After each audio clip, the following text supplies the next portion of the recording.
này mới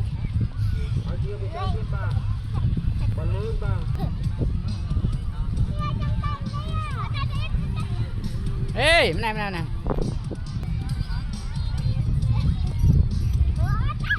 nè đâu mà nè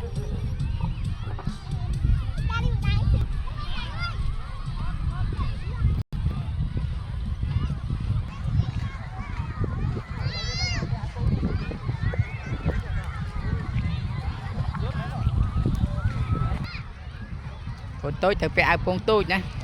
à phụ phải ai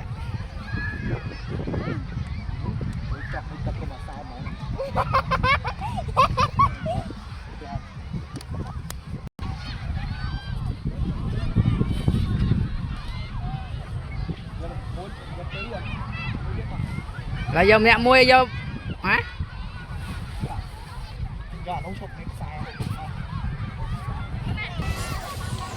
bà đây mình men lên hai tay rồi ấy ơi cái việc này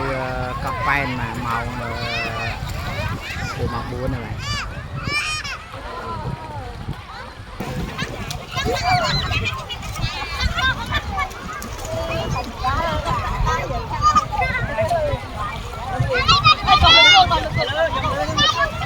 Đi thử đi này.